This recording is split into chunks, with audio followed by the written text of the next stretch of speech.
ఎండాకాలం వచ్చిందంటే చాలు నీళ్ళ కోసానికి మస్తు తిప్పలే ఉంటుంది. ఇటు చేతి బోర్లు బాయిలనేమో నీళ్ళు అడుగంటిపోతాయి, అటు సర్కార్ నల్లాలేమో వారాల కమానం రావు. దీంతో పెద్ద పరేషానే ఉంటుంది ఊర్లల్లా.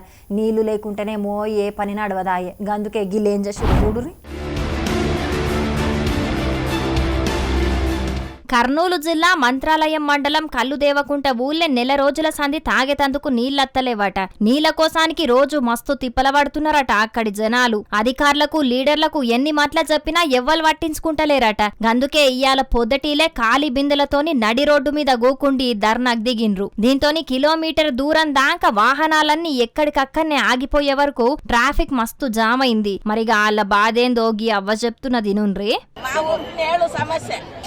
అసలు నీళ్ళు లేవు. స్కూటర్లు కానీ ఏలూరుకు రానిరు, శ్రీగలదానికి రానిరు, ఇప్పుడంబరుకు రానిరు, ఎక్కడ రానిరు. పోతే కొట్లాడతారు. మాకు నీళ్ళు లేవు కాబట్టి మేమందరం ధర్నా చేస్తాం. మాకు నీళ్ళు కావాలి తాగడానికి. ఎలా ఎవరు పెట్టలేవు, ఎవరు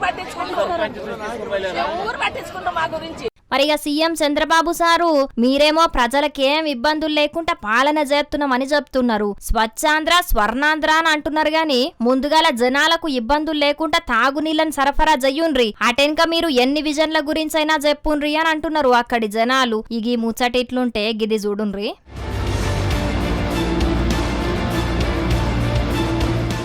నిర్మల్ జిల్లా భైన్సా పట్టణం కుమ్మర్గల్లీల సుతం తాగునీళ్ల కోసానికి ఖాళీ బిందెలతోని రోడ్డు మీద నిరసన చేసిండ్రు అక్కడి ప్రజలు. మిషన్ భగీరథ నీళ్లు చక్కగా అత్తలేవట. మున్సిపాలిటీ సిబ్బంది బోర్ మోటార్లు దీశా నీళ్ల కోసానికి మస్తు తక్లీఫ్ అంటున్నారు అక్కడి జనాలు.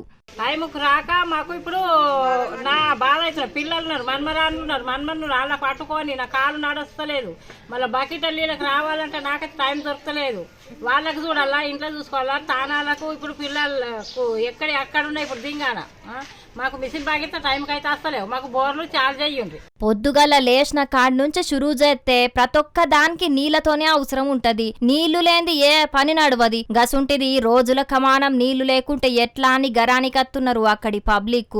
మున్సిపాలిటీ అధికారులు సిబ్బందికి ఎన్ని మాటలు చెప్పినా మాకు మాత్రం నీళ్లు చక్కగిత్తలేరు. ఇప్పటికైనా మాకు తాగునీటి సమస్యను పరిష్కరించాలని డిమాండ్ చేసిర్రు. మరిగా సీఎం రేవంత్ అన్నో ఒక్క బైన్సల్నే కాదు, ఎండాకాలం శురువైంది కాబట్టి చాలా ఏరియాల సుతం గిదే పరిస్థితి ఉన్నది. కాబట్టి ఇప్పటికైనా నీళ్లకు తిప్పలేకుండా చూడుండ్రి, సరేనా?